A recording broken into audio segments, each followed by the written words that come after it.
Seguramente hemos oído hablar más de una vez sobre la glándula pituitaria, pero ¿realmente conocemos lo que sucede dentro de esta? Por eso hoy los invito a quedarse a este video donde abordaremos este tema y también lo que ocurre dentro de una patología. La hipófisis va a ser una glándula que va a estar situada en la silla turca, que es una depresión del hueso esfenoides en la base del cráneo. Esta va a estar unida al hipotálamo por medio del infundíbulo o tallo hipofisario y como relaciones anatómicas importantes tenemos al quiasma óptico. Esta hipófisis va a estar dividida anatómicamente en dos lóbulos, en un lóbulo anterior también llamado adenohipófisis y este se va a desarrollar a partir de la bolsa de Rathke, mientras el lóbulo posterior o neurohipófisis va a ser una extensión del hipotálamo.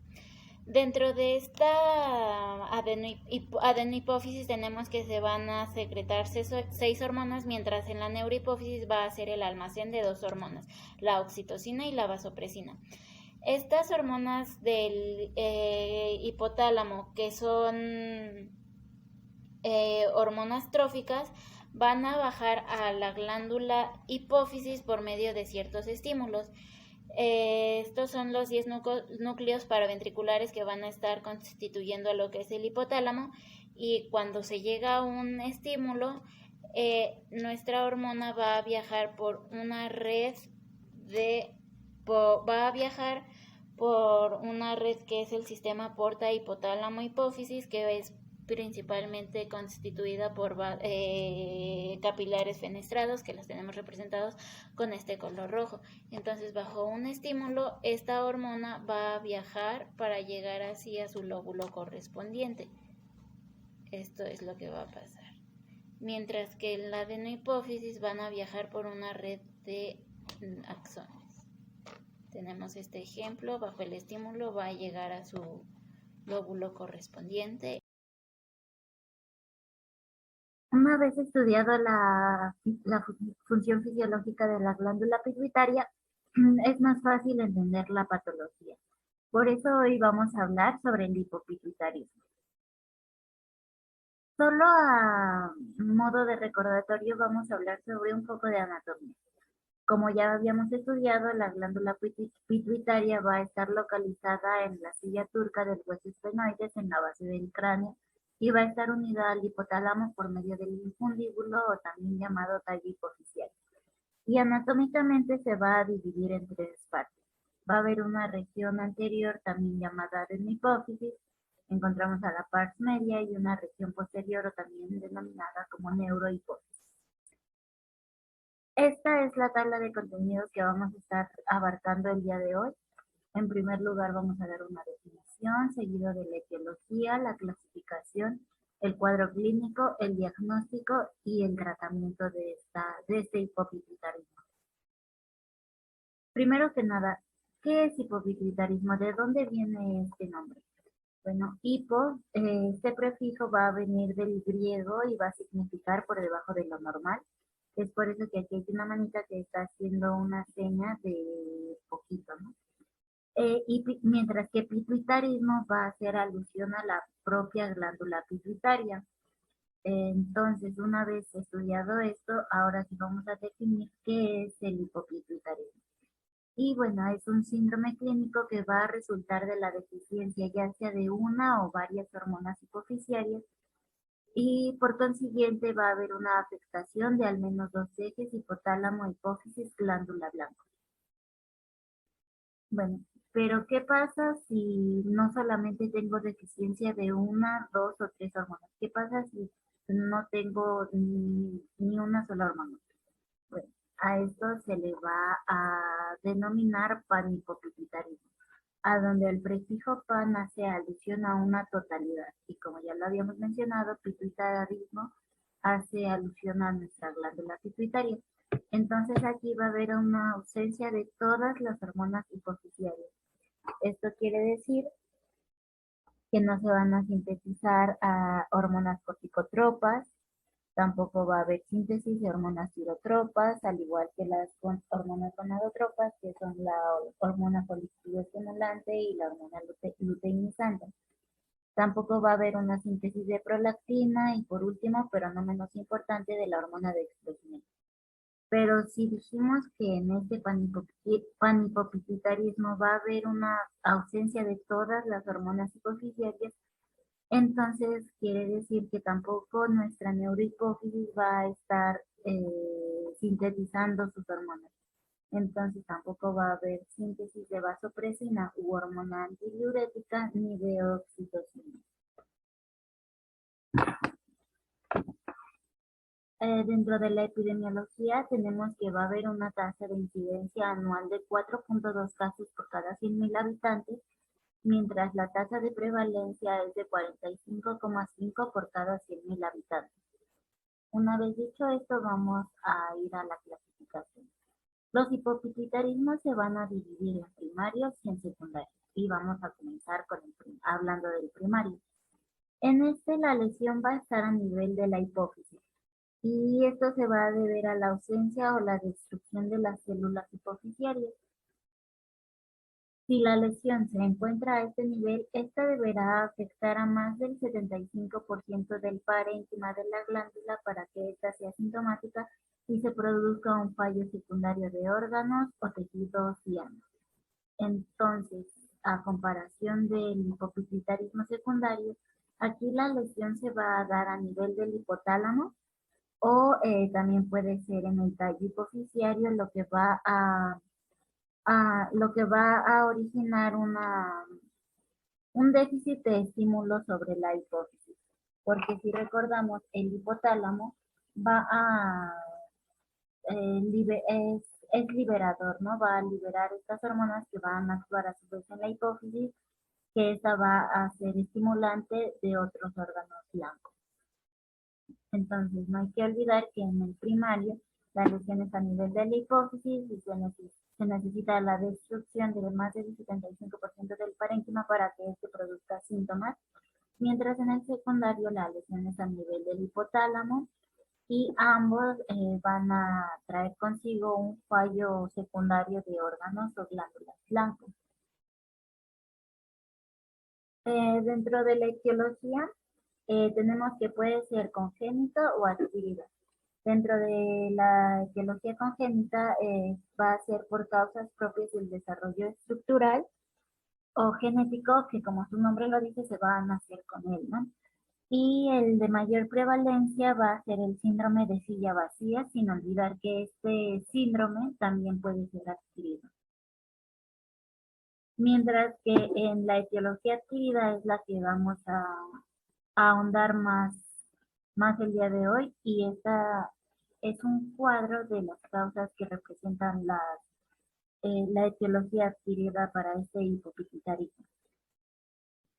En primer lugar, tenemos que este se puede producir por adenomas hipofisiarios, que son tumores benignos y van a suponer el 50% de las causas del hipopituitarismo. A la presencia de un adenoma se va a deformar anatómicamente a la glándula, por tanto se le va a considerar como una lesión ocupante de espacio. Estos adenomas pituitarios o hipofisiarios se van a dividir en no funcionantes y en funcionantes. En primer lugar tenemos a este adenoma no funcionante o también microadenoma, que va a medir menos de 10 milímetros, y estos por lo regular no van a generar una afectación, porque como podemos ver en la imagen, este no está deformando a tal grado la glándula para producir una afectación mayor. Mientras, tampoco olvidar que estos adenomas funcionantes no van a ser liberadores de hormonas. Y si lo comparamos con un adenoma funcionante o un macroadenoma que va a medir más de 10 milímetros, este sí va a generar un daño, ya que este por el tamaño va a comprimir el resto de la glándula y va a alterar su función. Incluso pueden llegar a ser tan grandes que se van a extender fuera de la silla turca y van a comprimir estructuras vecinas, como estamos viendo en este caso. El tumor llega a dimensiones mayores y el chiasma óptico va a comprimirse. Entonces, este sí va a ser liberador de hormonas. Dentro de otras causas tenemos a las lesiones invasivas, donde el de mayor prevalencia va a ser el craneofaringioma. Y bueno, hay que recordar que va embriológicamente derivado de la bolsa de Rathke, y de estos el 55% se va a presentar en menores de 15 años, por lo que estos pacientes generalmente van a presentarse con fallo del crecimiento, diabetes insípida o con defectos del campo visual. Esto lo vamos a entender en un momento cuando hablemos de las hormonas. También puede, otro ejemplo de lesiones invasivas es por una metástasis tumoral. Dentro de las causas infecciosas encontramos a listoplasmosis, toxoplasmosis o tuberculosis. Dentro de lesiones inflamatorias, aquí se va a observar un daño hipoficiario debido a que las lesiones de este tipo pueden generar un daño extenso del hipotálamo e hipófisis, lo que va a culminar en una deficiencia de hormonas tróficas. Como ejemplos tenemos al hipofisitis, que es la inflamación de la glándula. También puede haber tuberculosis, puede ser por una meningitis, sarcoidiosis. Y por último, como ejemplo, tenemos a la histiocytosis.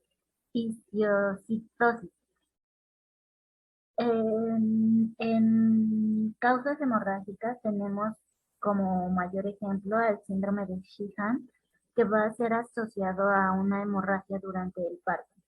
Estos problemas hemorrágicos van a originar un daño notable en la hipófisis, donde la apoplejía hipofisiaria va a surgir como un evento brusco. Aquí debe de quedar bien claro que la apoplejía es la única causa que va a surgir como un evento brusco, mientras las demás van a ser siempre paulatinamente, van a tener un comienzo paulatinamente, van a presentar así sus síntomas. Entonces, esta situación va a ser de urgencia endocrinológica, ya que puede originar un cuadro grave de hipoglucemia, hipotensión y choque, y esta va a ser producida como consecuencia de un infarto hemorrágico de la hipófisis. Por último, dentro de las causas tenemos a las traumáticas, que puede ser la ablación quirúrgica. También puede haber un daño por radiación, a donde esta radioterapia va a ser la principal causa de un panhipopituitarismo. Ya no se va a sintetizar ninguna hormona de la glándula. También puede haber lesiones craneoencefálicas. Y tenemos a esta imagen, a donde es una cirugía previa de un adenoma hipoficiario, lo que nos va a dar una iatrogenia, ¿no? El cirujano, durante esta intervención quirúrgica para remover un tumor pituitario, va a llevarse consigo un pedazo de esta glándula pituitaria, por lo que nos va a generar un problema, ¿no? Va a causar un hipopituitarismo, ya no va a estar en su forma fisiológica normal la glándula. Y también puede que sea por causas idiopáticas, ¿no? Nadie sabe por qué puede que se esté presentando ese pánico pituitario. En el hipopituitarismo, las deficiencias hormonales se suelen presentar en un orden característico.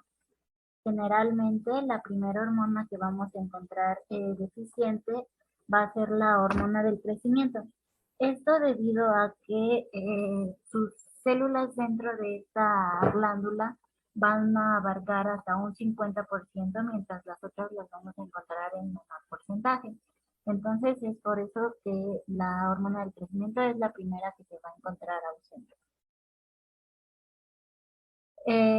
La siguiente hormona que se encuentra disminuida es la hormona luteinizante y la foliculoestimulante, que en general son las gonadotropas. A esta le sigue la hormona estimulante de la tiroides, que es la tirotroxina. Y por último tenemos a, a las hormonas estimulantes de la corteza suprarrenal. La deficiencia de prolactina va a ser rara debido a que esta no va a estar bajo el control inhibidor del hipotálamo, Y si recordamos un poco, esta prolactina va a estar inhibida por la dopamina, ¿no? Pero esta es, esta imagen es la causa por la que en un ejemplo de craneofaringioma, los pacientes van a mostrar un déficit de crecimiento debido a que nuestra hormona de crecimiento es la primera que va a fallar. El cuadro clínico. Este puede resultar muy confuso debido a que las manifestaciones del hipopituitarismo van a depender de la deficiencia hormonal y de la magnitud de la escasez de la hormona. Como ejemplos generales tenemos que va a haber astenia, hipotensión, hipoglicemia, estreñimiento, también va a haber pacientes con sensibilidad al frío, palidez, piel laxa, disminución del líbido, ausencia de vello axilar, infertilidad, talla baja en niños, pérdida de peso y diabetes insípida. Y todo esto es explicado debido a las hormonas deficientes, ¿no? Como lo habíamos mencionado en la diapositiva anterior. Aquí está agrupada ya cada grupo de hormonas para poder entender un poquito más el cuadro clínico. Si llega un paciente que diagnosticamos con un hipopituitarismo a donde las hormonas ausentes son las gonadotropas, en varones va a haber infecundidad y desaparición de las características sexuales secundarias, mientras que en mujeres va a haber trastornos menstruales, como son amenorrea u oligomenorrea, y también va a haber infecundidad. Ahora bien, si la hormona ausente es la hormona del crecimiento, se van a generar trastornos del crecimiento en niños y va a originar una composición corporal irregular en los adultos. Si la hormona ausente es la hormona estimulante de la tiroides, lo que va a haber es un retraso del crecimiento en niños y va a haber signos de hipotiroidismo, pero sin bocio en niños y en adultos. Y por lo general estos síntomas van a ser menos marcados que en el hipotiroidismo primario. Olvidé mencionar que también en la ausencia de hormona de crecimiento en ancianos puede haber osteopenia. También dentro de las hormonas que estimulan a la corteza suprarrenal, vamos a tener como consecuencia un hipoadrenalismo con palidez, y esto va a contribuir a la pérdida de la libido sexual y del vello sexual secundario. Ahora bien, dijimos que era rara la deficiencia de la prolactina, pero sí hay casos en los que se puede llegar a dar, y esto va a traer consigo la insuficiencia de la lactancia, porque si recordamos, esta prolactina va a actuar a nivel de los globulillos lactíferos para producir leche y favorecer la eyección de esta. El diagnóstico. Se va a dar mediante las manifestaciones clínicas. Como mencionamos antes, no se va a dar del día a la mañana la aparición de estas de los síntomas clínicos de la deficiencia de cada hormona, a menos que sea por una causa de apoplejía, que esta sí va a tener un comienzo súbito. Pero se va a sospechar cuando haya una falla simultánea de más de una glándula endógena. Pero para corroborar el diagnóstico se necesitan hacer diferentes pruebas. En primer lugar, podemos hacer la medición de niveles hormonales en sangre. Sí, es la medición de estos niveles de hormonas hipoficiarias en sangre, donde también se puede hacer la medición de niveles hormonales de órganos diana. Por ejemplo, podemos tomar niveles de tirotoxina libre, testosterona, estradiol, etcétera. Se van a hacer también pruebas de provocación del eje, hipotálamo, hipófisis, órgano diana. Y bueno, como mencionamos, el 50% de las causas etiológicamente de este hipopituitarismo es por un adenoma. Vamos a poder realizar estos estudios de imagen para observar lesiones estructurales. Tenemos el ejemplo de una resonancia magnética donde Se va a pedir de la región celar y aquí se va a observar una hipointensidad derecha intracelar, que es lo que está señalando esta flechita blanca, y esta es una característica que va a corresponder al adenoma hipofisiario. Aquí podemos ver a nuestra glándula y está comprimida por el adenoma. Este tipo de estudios va a permitir valorar el tipo, el tamaño y las relaciones que está afectando este tumor. También se puede pedir una tomografía computarizada y estos deben de ser enfocados a la silla turca para ver específicamente esta zona que nos interesa. El diagnóstico diferencial.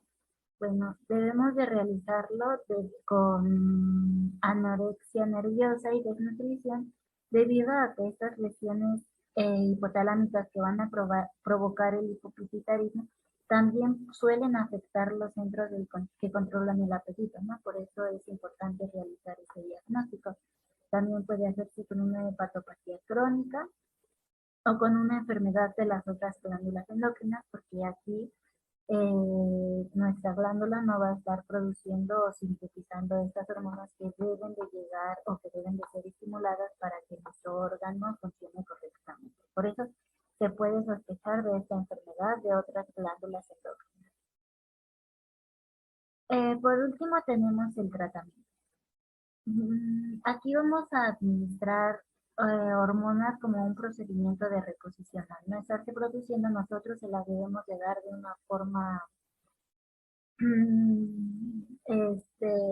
exócrina, ¿no? De fuera tienen que tener las hormonas, pero de una fuente externa. Aunque primero se debe de comenzar a dar el reemplazo de glucocorticoides. Esto para reducir la probabilidad de una posible insuficiencia de cortisol. Y esto es importante debido a que si no se inicia primero con el tratamiento de glucocorticoides, el aumento de la demanda debido a un metabolismo mejorado cuando se da ya la reposición de estas hormonas nos va a provocar una insuficiencia renal. Entonces, esta es la hormonoterapia de reemplazo, a donde van a estar separadas las deficiencias hormonales distróficas y el reemplazo hormonal. Esto es el principal tratamiento y con esto se busca mejorar los casos de hipopituitarismo. Y eso sería todo. Muchas gracias.